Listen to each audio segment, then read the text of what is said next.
Auschwitz, the Nazi death camp where more than 1 million people, mainly Jews, were murdered.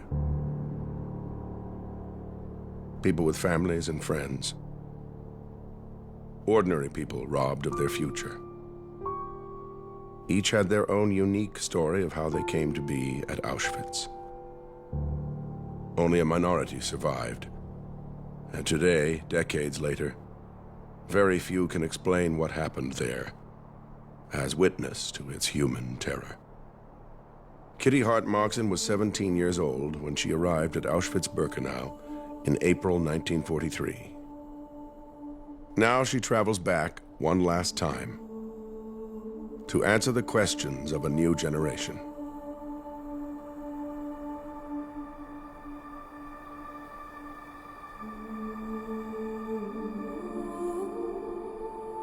My name is Kitty Hart Markson, and I'm a Holocaust survivor. Designed as a factory of death, no one was intended to survive, let alone describe its inhumanity to a world not yet ready to listen. No one wanted to know, no one wanted to hear what I had to say. But I made a commitment that the people don't want to hear, but I'm going to make sure that they will. I've been here many times, but I really wanted to come with 2 girls who were my age when I was here. I want to show them the struggle for survival. What were your first impressions of the camp? There was just the most incredible mud. And then we saw like a glow in the distance. And soon when we got there, we saw ghost-like figures with shaved heads, staggering in tattered clothes, with great big eyes, screaming in all languages and being beaten. And we thought, my God, is this what's going to happen to us? I've known Kitty since I was born. I've known about her story since I was little and sort of grown up with the influence of it. What did you first see when you got off the train? Alsatian dogs. They were barking, trying to get at us. And I wanted to try and understand a bit better how she coped in these conditions and how she managed to survive for so long. And we're walking into the women's camp now. I met Kitty for the first time after the school talk she gave us, and I went up and asked some questions to her. And I'm just kind of nervous and excited because I want to see it from a different perspective that I may have seen it in class. And you see these stumps? These are the chimneys of the wooden barracks. What happens to you when you were in those formative years, age 13 to 16?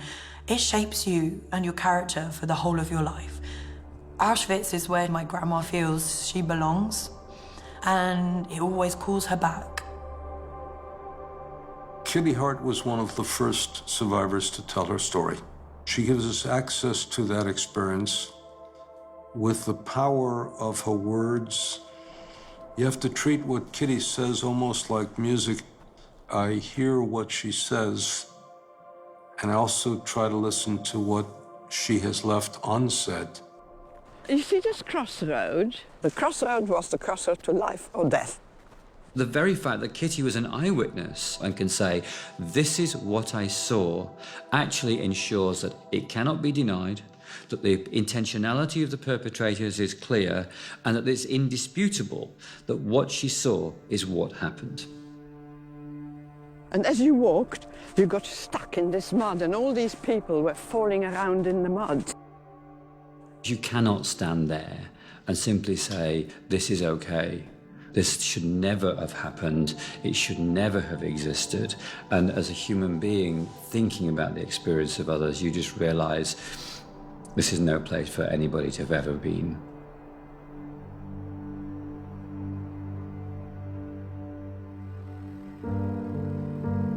Just prior to invasion, my father decided we've got to get out.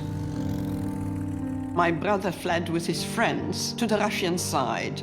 They were asked to join the army, the Polish army, within a Russian unit, and eventually was killed in the Battle of Stalingrad.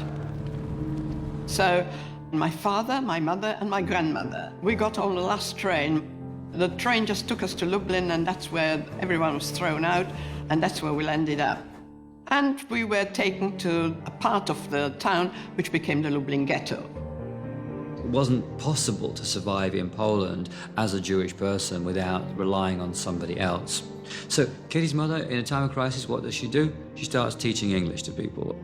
In doing that, she creates a relationship with the priest. The priest told my mother, if you come to a point where there's no way out, just come and I'll see what I can do. The priest then is able to help and puts his life on the line to provide them documents to get them out. We had to part from my father. The priest said no way could we survive, all three of us together. My father was to go and work in this sawmill somewhere, we didn't know where, and my mother and I, we were to go into the center of Lublin. Why? Because they were rounding up the Polish population as well. And when they sorted them out, they took them to work in factories in Germany. And the priest said, that's what we've got to do. We've got to get out of the country and mix with this transport and get into Germany. And they actually checked documents, but our documents were in order, you see. And before my mother and I collected our thoughts, we were in a train and landed up far, far inside Germany. It was very difficult for Jews to be able to hide within the Polish population because just small cultural and linguistic things such as accents could creep in and change the perception of you as being truly a Polish citizen. Well, what happened was, because they suspected us, one of them reported us to the authorities. And that was our downfall. Kitty was arrested for illegal entry into Germany as Leokadia Dobrzynska and sent for interrogation. The Nazis wanted to know the source of their false documents. The irony of the Nazis was they could create death camps and murder Jews with impunity, but if somebody broke a law, they had to go through the penal system, which was complete nonsense because they could have simply deported them to Auschwitz as Jews. But because the legal system didn't allow it, they eventually were deported to Auschwitz with a death penalty for immigration charges. So we were told we were going to be executed by firing squad. It was a brick wall, and we had to face the wall with our arms up like that, standing facing the wall. And then there was a huge explosion. And I thought, God, I haven't been hit. There was a great laughter. They said, oh no, we're not going to kill you. What's going to happen? We're going to commute your death sentence to life imprisonment in Auschwitz, and we're going to hand you over to the camp. They'll find out where these documents came from. So we were in a train that was specially converted to transport prisoners. And we traveled 48 hours standing before we arrived in Auschwitz. Well, we had absolutely no idea where we were. It was dark. What did you first see when you got off the train? Well, the thing opened up, and you heard an awful lot of noise. Were you scared? Well, we were scared of the dogs, Yeah. and then the great big women with whips, and they were whipping everyone and urging everyone to run, run, run, everything at a running pace. Suddenly, there was a weird kind of stench, and the closer we got, the worse the stench became. And my mother said, what a curious place there. Can you smell? Can you smell roasting meat? I said, yes, I can. She said, do you think they're roasting chickens here this time of the night? I said, I don't know. Kitty and her mother were sent to Birkenau, the largest of the 44 camps in the Auschwitz system, where they were processed and sent to quarantine. When did you first stay in a wooden barrack? Well, this was the quarantine, okay? So the first night we were pushed into here. Did you find somewhere to sleep? Well, we squeezed in somewhere here. I was incredibly cold that night because we were 48 hours without food, and I slept all night next to a woman. And she started speaking to me in German. It turned out she was a German gypsy. Right. During the early morning, while she was talking to me, she looked at my hand. She took my hand, she said, give me your hand. And she said, you know, you're going to come out. And the next thing that happened, whistles blew suddenly. It was still dark. And everybody was saying, rouse, rouse, out. And because this was quarantine, we didn't know. Yeah. And I shook this woman. you know? Yeah. And she didn't move. And I said to my mother, she's cold, she's dead. And I said, you know, you're cold, I'm cold. We need to strip her, and we need to have everything she's got. Yeah. Surviving Auschwitz was virtually impossible. And there was certainly no way you can say, if you did this, then this would happen. It was a matter of luck and chance and being in the right place at the right time. But there were some circumstances and some strategies that kind of worked. That came to me that night, that actually that's the way to do it. That if you do have the people that had died, you've got to take everything off them. Because it was not good to them, was it? You had to do what you needed to do to survive, and if that was taken from the dead, that's what it meant. Not in the history of mankind has there been industrial killing on this scale. If something happened once, there's absolutely no reason why it can't happen again.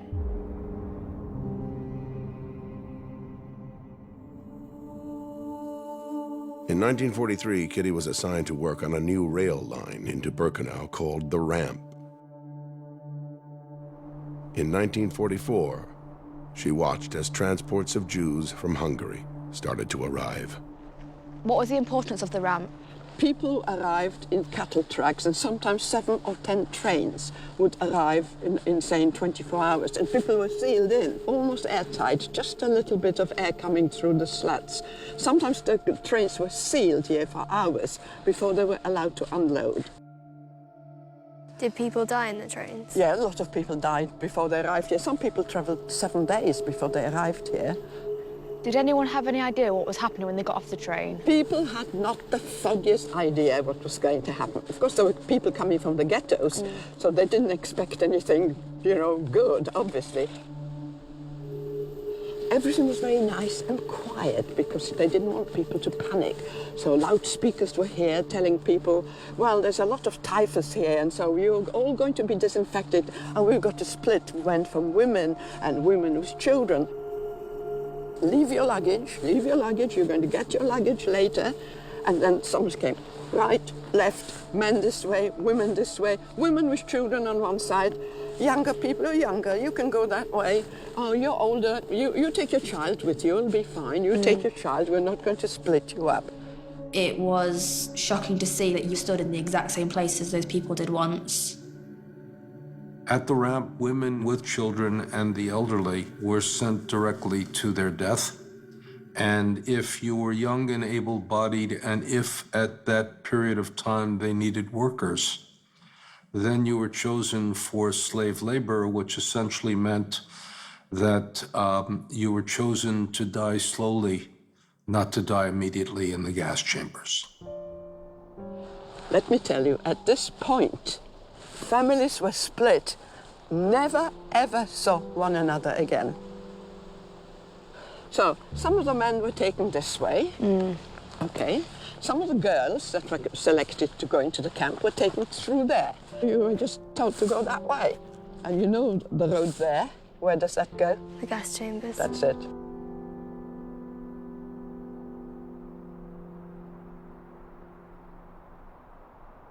What happened when you arrived at camp? Well, we were taken to a building like this, which we didn't know what it was, but it was called the sauna, not like you and I understand it, a processing place. And the first thing that happened to you, you were stripped, everything was taken from you, you were smeared with a green fluid, your hair was shaved everywhere. That was then packaged and shipped off for processing. Hair was used both to create cloth and to line submarines and as detonators. And then you were tattooed, and believe you me, that was when you felt you were no longer the same person. When that tattoo was placed on your arm, you weren't what your parents had given you as your name, you became that number, and that was your identification completely taken away. Not only is it a disgusting thing to do to human beings, but that's my grandma, and they wanted to turn her into an animal. Without your hair and without your clothing, you lose something very distinctive about you. And there are people who remember at that point that they looked ridiculous. It was hard to imagine how she survived. Every corner she turned, there was something trying to stop her from living. First of all, survival depended on the place of work. If you were working outside, and the commandos, which are work parties, you hadn't had a prayer to survive for long. The other thing you couldn't survive was without a pair of shoes. Well, the problem was that you were issued wooden clogs. Your clogs would get stuck in the mud, your feet would rub, they would get infected, and you were dead. If you didn't have your bowl, you were dead, because nobody would give you their bowl. So survival depended on if you could not think about anything, just have a tunnel vision and think like an animal. Just picture yourself, what does an animal do? What does an animal need? Well, it doesn't need very much just to live, but the first thing it needs to get away from the predators, get away from all these people that are trying to kill you. There were capos who were prison foremen, and they became more cruel than the German masters themselves. Well, how do you get away from these people? Any of the ruling princes could come up to you and kill you. And consequently, you couldn't figure out a strategy for survival. At Auschwitz, there was no why. It was done by whim. Did you know that the wooden sheds were actually meant for 52 horses? And so they put these bunk things up there. And there were 1,000 people in there. And 1,000 people inside, that's right. What happened the first thing in the morning when you woke up? You were woken up with the sound of whistles, roughly around about 4 in the morning. So roll calls took place twice a day, and roll calls was one of the greatest terrors of the camp. Whistles blew, and everybody now screams, out, out, out, schnell, raus, raus. Total chaos. 1,000 people had to rush out of this door. And you see the ground, you're looking at grass, well, you must look at mud. The whole thing was just one sea of mud. I've always said, if you found a blade of grass, what would you do with it? You'd eat it. So people were just staggering around the mud, but of course you had to stand to attention. Selection didn't just take place on arrival at Auschwitz, it was a daily occurrence. In fact, any time that prisoners were together, if anybody at any point in time tipped over into that place where they were no longer useful to the Nazis, they could simply be selected and sent into the gas chamber. People just collapsed and died. Yeah. Died of tiredness, of exhaustion, of shock. Did you ever have to collect the corpses after roll call? Yes, You had yes. to do it. Oh, yes. When I was in the Leichenkommando, this is what we did.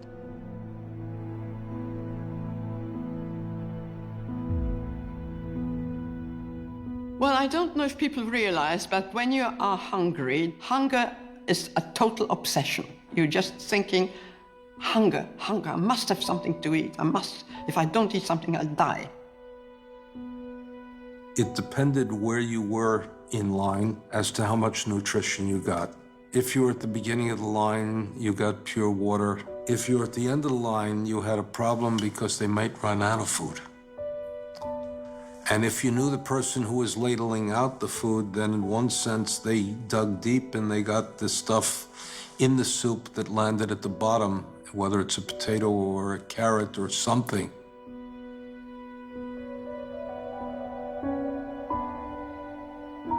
Hunger is the worst thing that anybody can experience, I think.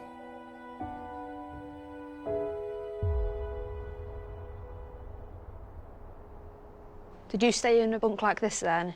If you were lucky, there was a one straw mattress and Right. one blanket for 8 people. How did 8 people sleep here?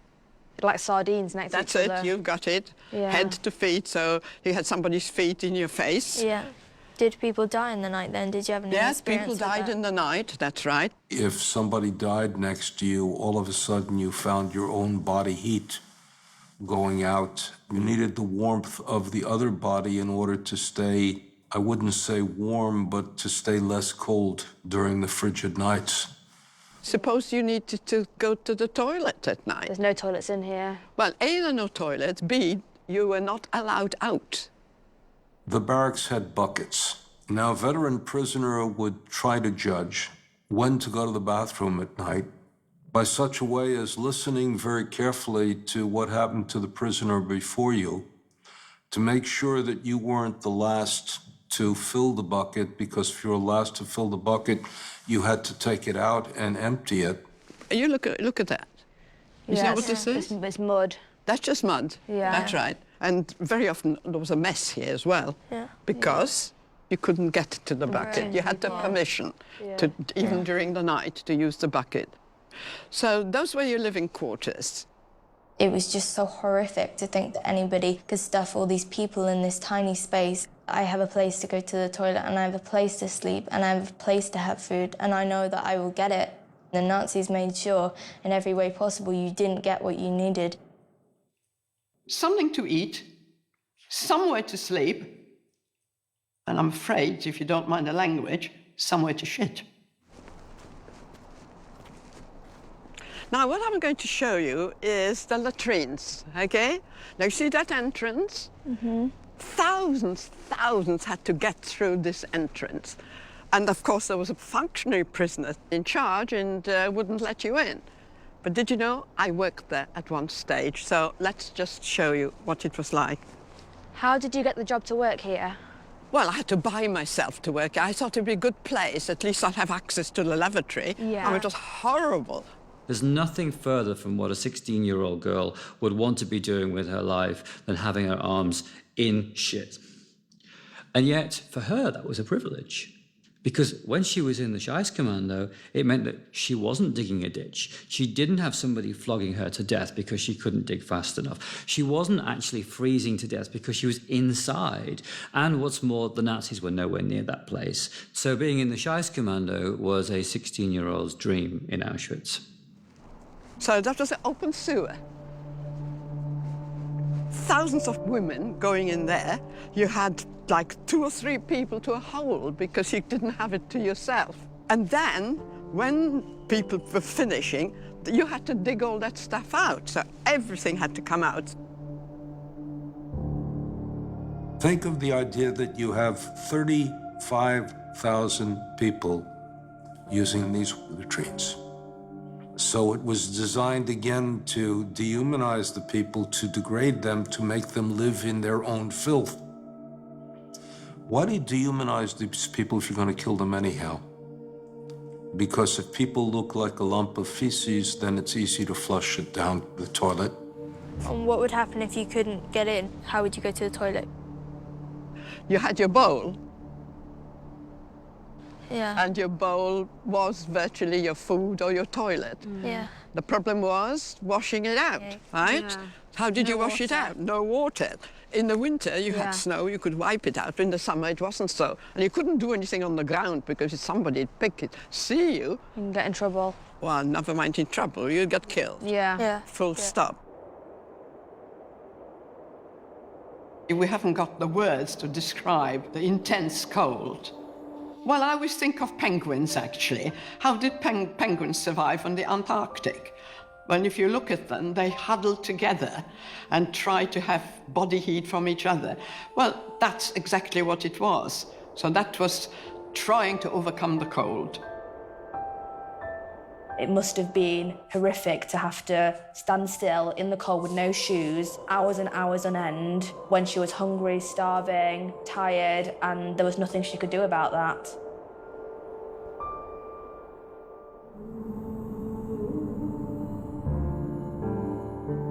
During a selection, there was most feared, because there you knew, at random, you could be selected to die. So fear, that was the greatest fear, selections. What's this block here with the Well, bar? this is called Block 25. You see the number here, and you see the bars on the windows? Yeah. Well, that's the only block that had the bars. It's called the death block. Block 25 was the place where inmates, once they had been selected, were sent to await death. The Nazis, of course, because they were operating the camp as efficiently as possible, wouldn't simply select 2 or 3 inmates and then send them to the gas chamber because it wasn't worth turning the gas chamber on. So what would happen is they would collect several hundred of these prisoners who were at the end of their usefulness and then dispatch them to the gas chamber when it was convenient. I'm going to explain to you what's inside here. Now, Okay. everybody kept away from here because when selections were taking place in all these blocks, people would have to undress and turn around in front of the SS doctor. And if Yeah. he didn't like your skin, or if you were too thin, or if you couldn't walk, they would take a mark and mark up your number. Did anyone survive that went in there? No, nobody survived. Once you were in, you were dead. You could never get anyone out. Once they were here, that was the end. You were very taken aback by it. Kitty told me that they had no clothes and you could see that their hands were through the window begging for food or water or anything. The reason Block 25 has such a prominent place in her memory is, of course, because all of the inmates in the women's camp could see it. It was right alongside their own barracks. They could hear the desperation of the women that were in there, knowing that there was literally no way out. Of course, everybody kept away from me, and when they opened up the doors, It smelled. the stench went right through the camp.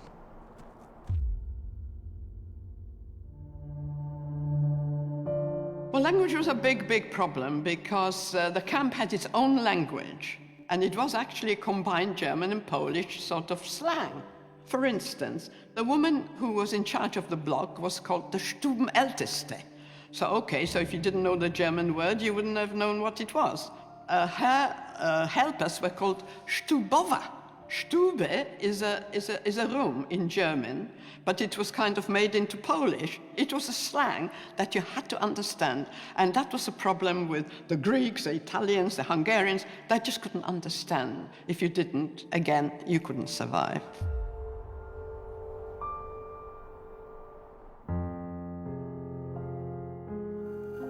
I lost my friends all the time. And that was the worst of it, that you had your friends, you established a contact, you already had someone that was, had access, and you could get this, and you could get that, and you could get a bit of food. And then, all of a sudden, they were gone. Just having somebody that you knew that could help you in a given moment in time could be the difference between life and death. Everybody needed the friendship or the sense of I need you to be able to mediate a situation that wasn't designed to allow you to live. What were the white things on these fences? Now, if you look at these white things, that's high-tension electric fencing. You are very, very cautious not to go too close, because if you did, you committed suicide. People commit suicide often. That was the easiest way out. You just touched the fence and you were dead. And if you touched this person, you were dead as well, because electricity would pass through your body to the next person. Or you were shot from the watchtowers if you came too close. So yes, people went on the fence, yes.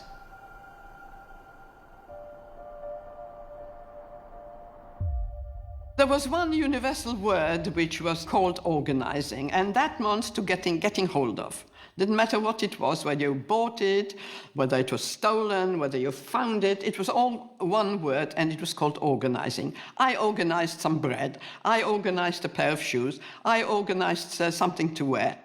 So what did women do? They always tried to get 2 or 3 together. 4 was the best. One working in one place, one working perhaps had access to the toilet, like I did at one time. One had access to water. One perhaps had access to some clothes, to the sauna. And that's how you exchanged. And that was the mutual support that was absolutely vital to survival. If you didn't have that, you couldn't survive. We're going to Block 12, because all that was part of sick bay. Did you come here a lot then? I tried to hide there just to conserve my energy. My mother sometimes would hide me somewhere.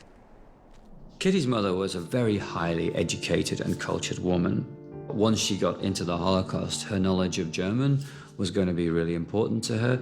She had both the physical attributes and the mental attributes to be able to work her way through very difficult circumstances. And my mother worked right throughout the time. She was working there. She was supposed to be a nurse, but of course you couldn't nurse anyone. My mother psychologically tried to keep people alive by simply begging them to live another day. Working in the hospital meant that her mother was able to help Kitty Between the two of them, they could work together to enable just increasing the chances of survival a little. My mother was working in an infirmary, an infectious block. So when I had typhus, I was on my mother's block. And I was lucky enough to be told I'll be able to stay and work within within the infirmary. So I was a glorified cleaner, but really my function was to bring the bodies out that died. People died during the night. Some of the bodies were up there. So two of us had to climb up there and get the corpses down, drag them all the way and stack them up outside. And I actually hid some of my friends here. I managed to bring them in here because I had access, but I told them it was the most dangerous place to be because nearly every day the SS doctors would come in and carry out selections. They would sit people up. Sometimes they had to jump. If they couldn't jump over this heating channel, they'd be killed. Of course, the sick couldn't get down, so the SS doctors would just, with a chalk, mark up a bunk. Well, of course, we know what happened. Dr. Mengele came and said, today we're emptying this block, which meant today they're all going to die. Did they know what was happening? Well, they already knew what was happening, so we had to stand like this, in a circle, holding. And that's when I lost most of my friends. And that broke me. I never got over that. My mother realized what was going on, and from somewhere she appeared and she just grabbed me and pulled me away. And at that point, we thought, well, what's going to happen next? It's all empty. They were gone, and I was on my own. There was a place called Canada, named after the country Canada, which was the place in which they confiscated all of the valuables, they sorted it, they inventoried it, they then shipped it back to Germany for use. They came and said, we're going to ask you to join the Canada. My mother said, there'll be food there. You must do it. There will be food. You'll find it among the clothes. Yeah. And so I said, yes, okay. And that's how I got to the Canada.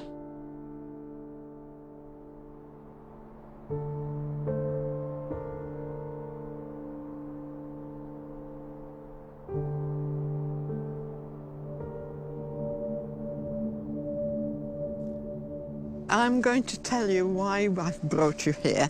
Thousands upon thousands of people were brought in with all their belongings. Yeah. Kitty really wanted to tell the story of Canada. For her, it's about evidence. Each one of those suitcases belonged to a human being, and each one of those coats was worn by one of those human beings. What she's trying to get across to us, I think, is just the scale of the killing based on the scale of that site. So there were 30 sheds here, all full of people's belongings, and we were here to do the sorting of the belongings. How long were you working here for? I was here 8 months. There were 2 pathways. Yeah. That pathway at the bottom had a huge heap, like 3-story high. Everybody's things jumbled up. All the suitcases were emptied there, documents, children's clothes, prams, everything was jumbled up down the bottom there. And then it was taken to individual sheds, and there it was sorted. My particular job was sorting nothing but men's jackets. So I had to find these men's jackets, and I couldn't always find them because I had a certain quota that I had to make. What happened if you didn't make the quota? Oh, you got punished if you didn't make the quota. And in the shed was a long table, like a trestle, and you put the jackets on the trestle, and you opened up all the seams. What do you think was in these jackets? Lots of jewellery and... Lots of jewellery, diamonds, jewellery, money of all different denominations. Did you always give everything in, or did you sometimes hide it and then... If you kept one single item of any value, that was the end, because it was constant inspection, so you couldn't keep it. And we found a lot of paper money, as you can imagine. Yeah. What do you think we did with this paper money? Because it wasn't any good to you. You couldn't buy anything. What did we do with it?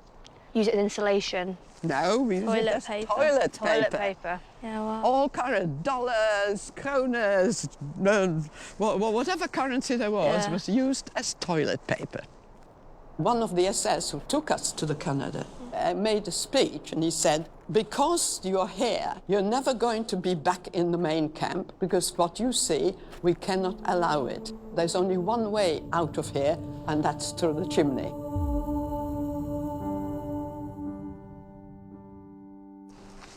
What is this place? Well, you see these ruins? That's all we can see. That was known as the White House. This was a place where the Sonderkommando, the people who were working inside the gas chambers, they were working here. We were not supposed to be here. You see where the sauna is? That's how close we are to the sauna, but we're not allowed to come here. However, on about 4 or 5 occasions, I managed to pass this place, and the circumstances were that we took some clothes in hand carts, and we were told to take those hand carts back to the main camp. Now, the SS woman that accompanied us, she didn't like going in between the fences because she was afraid that she was going to get electrocuted. So she decided to take us this way. So what happens, we walked along here and we passed this place here, which was a White House. People were lined up. Mostly men were lined up here, all a line of men. Each one was sort of going in as you were passing by, and you could hear a shot. And we were told by the men, by the Sonderkommando, being shot in the neck. Could you just hear it, or could you see it? You could hear the shot, yes, you could hear a shot. Now, the other thing is that she said, you mustn't look around, you walk and you keep your head down. But we did see, so what did we see?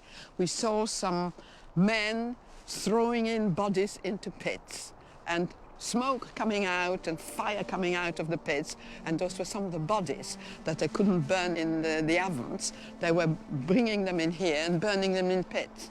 So this is a pit there where you're seeing all this vegetation.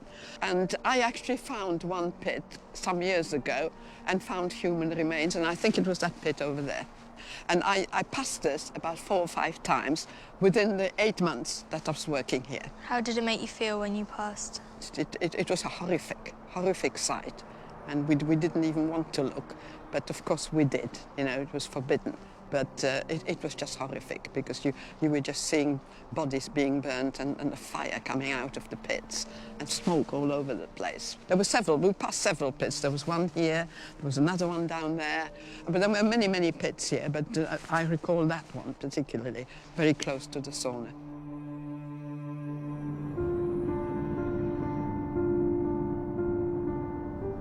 This is where people died. The killing part of Auschwitz. I know you can't see anything. Everything was burnt in that area to erase all traces of murder. In 1944, 5 gas chambers were working at full capacity. Kitty Hart Moxon was placed in the Canada section at Auschwitz-Birkenau, right alongside crematorium number 4, where Jews were being gassed every day. Right at the back of the fence was the gas chamber and crematorium number 4. Right. And we had a direct view into that gas chamber. See this wood there? Yeah. That's where groups of people were sitting. Small children running around. They had no idea what was going to happen. They were herded into the crematoria. There was an undressing room. And people were told, remember where you hung your clothes because you're going to get it back. We had no contact because we were behind the wire, and also it was very dangerous. You were not allowed to communicate. Yeah. It wouldn't have helped. No. If you would have told these people when you know you're going to die, is that the help? No. It isn't. We felt it's better they don't know. And as they were herded into the gas chamber was sealed. One of the SS personnel would put on a gas mask, and he would climb up on a ladder with a tin in his hand, and he would throw in some powder. That was a gas. And then, all of a sudden, you just had the scream. The crematorium gas chamber was a huge, thick walls. You could hear the people actually suffocating there and screaming. And eventually, after 20 minutes, it was quiet.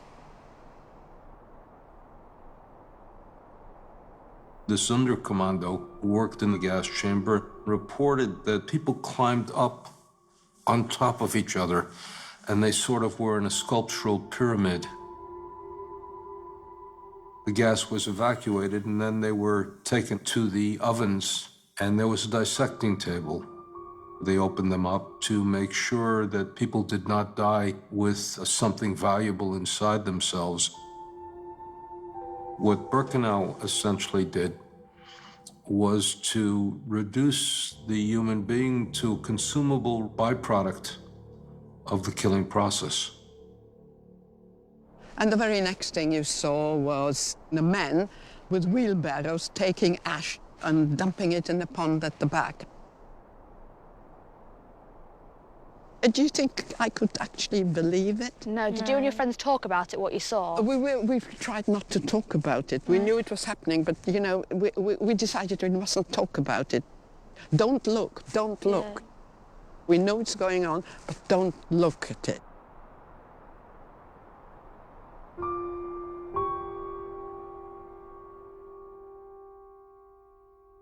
Little did the Nazis know that for months, Jewish prisoners that had been forced to operate the crematorium were planning an insurrection. On October 7, 1944, Kitty was witness to the uprising that day.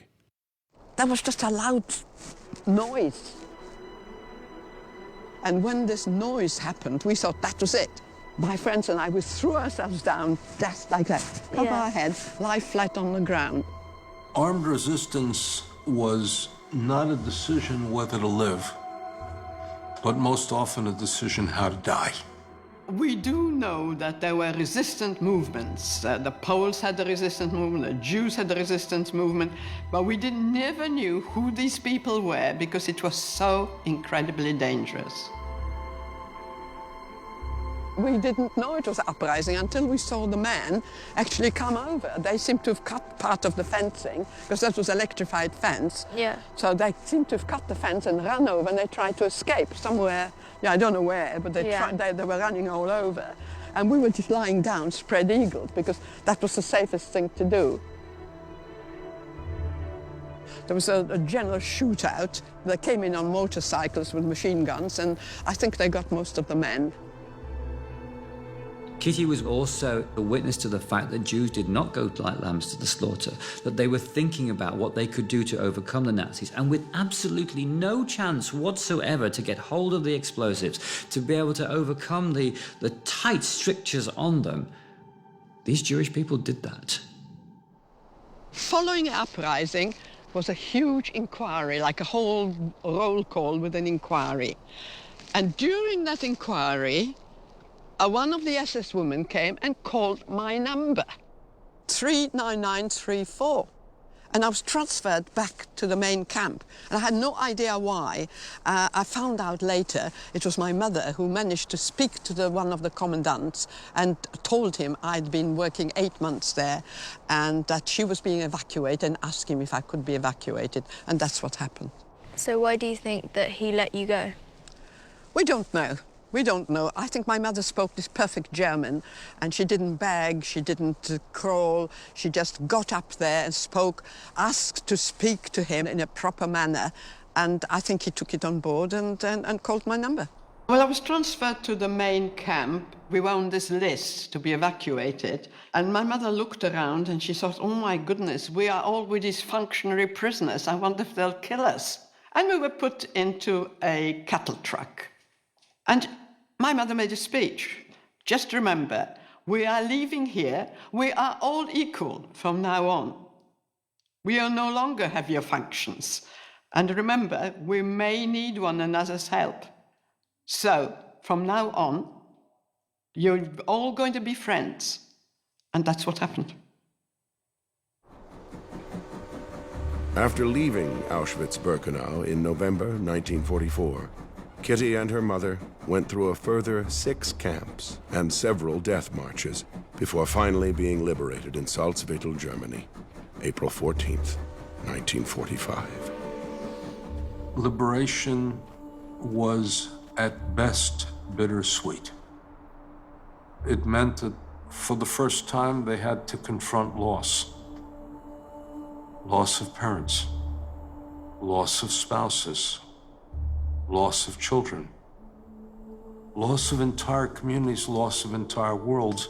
And for years they had guarded themselves from feeling anything, and once they felt the feeling of vacuum, of emptiness, sometimes shattered them. You tried not to be emotional about anything. If you did, your emotions would just take over and you couldn't go on. That a civilized nation would take people on a train, bring them to gassing, annihilate them, confiscate and recycle the elements of their body, and do that systematically day in, day out. It's inconceivable. How could this happen? I felt very ashamed at the world and very just upset that this could ever take place. Some people see it as just a time in history, but they don't understand how it relates to us today. We are the ultimate proof of her survival. If she hadn't found the hope to keep on going, I wouldn't be sitting here. Now, what I want to show you is, what's this water? It's incredibly important to tell you about this water. Women, men, children, all, that's their final resting place. Just as a cemetery.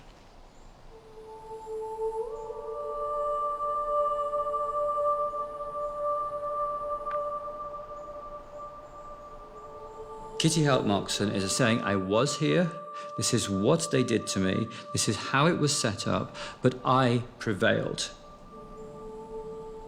There are people that simply don't believe that this place existed. We know it happened to the Jews, but the Jews went the first and they went the last, so who's going to be next?